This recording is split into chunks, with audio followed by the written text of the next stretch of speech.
Parmesan crusted potatoes. How can you go wrong with cheese, Willie Pete, potatoes? Let's go make this. All right guys, so we have a pound and a half of baby potatoes. What we're gonna do is get these out on the cutting board, leave our bowl to the side. We're gonna start slicing these guys in half. I'm actually gonna be tossing these back inside the bowl. I'm gonna try and I just grabbed a bag of these, but try and get them as even as possible. We'll have some special ones, or ones that aren't the exact same size inside of there. So as you see, that guy's a little fat one. It's okay. Maybe he just likes eating your ass off too much. So now that we got these chopped up, next thing we're gonna do is get our glassware. This is a 9x13, and our goal with this is we're going to drizzle the olive oil on the bottom, gonna get it all nice and incorporated, and then we're going to be adding in our Parmesan cheese with our Willie Pete mixture. So we have about 2 tablespoons of olive oil right here. I'm gonna drizzle this across. You can leave some of this set to the side to use as a topping, but I'm actually going to be using a spray oil on top of the potatoes to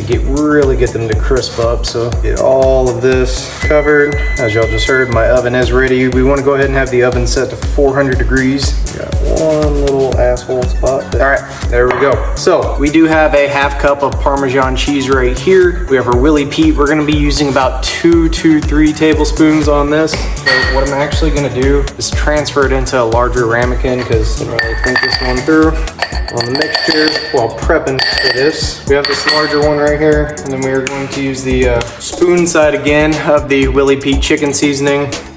A good bit inside of there. Take us a whisk. We really want to make sure this is thoroughly incorporated. With the Willie Pete, that's literally always my go-to, unless we're trying to go with like a spicier option. And that's just really, it's got the amazing Southwest garlic style flavor. It packs a punch, but for whatever reason, whether it's potatoes, bread, anything like that, all the carbs, fun stuff we're not supposed to be having, it's great on. So what we're trying to do here is get a nice and even spread across the bottom of here. You really don't want to try and spread it out by hand, because it's just gonna clump up and get all nasty and not fun like. So you also, anytime you're shaking out of a seasoning bottle or like this, you want to do the mixture, shake it from up high. What that'll do is it'll help make sure everything is incorporated as you're shaking. If you shake it down super low, you're going to get heavier granulates of certain things inside of there and not as even of a distribution. For that, sometimes I'll put my hand out to the side just to kind of catch any crazy wanderers that are going off. That is looking about good. So I have a little bit left. I'm going to use it to top these guys off. So now that we have that, we're gonna take our potatoes, start lining them in. Whenever we put them in, we wanna make sure that you press down nice and firm. We'll line this whole entire dish with these little guys.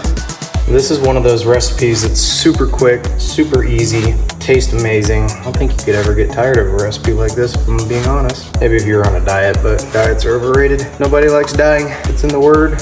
Even though that these are gonna cook for a minute inside of the oven, this honestly feels like the longest part of the whole entire deal whenever you go to make this. Especially like where these thicker parts are, you really wanna make sure you get a good push down in this. You could use butter instead of oil at the bottom. I think the oil honestly works out better for this recipe.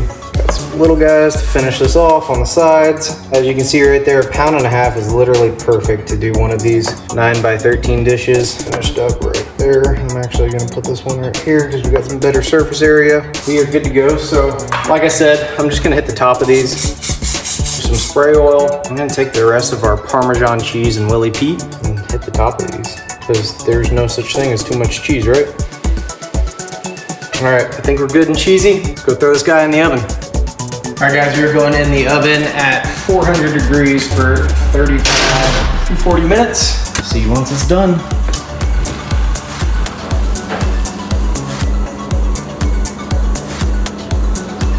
All right, we let these potatoes cool off. We're gonna take a spatula, just cut in between all of them.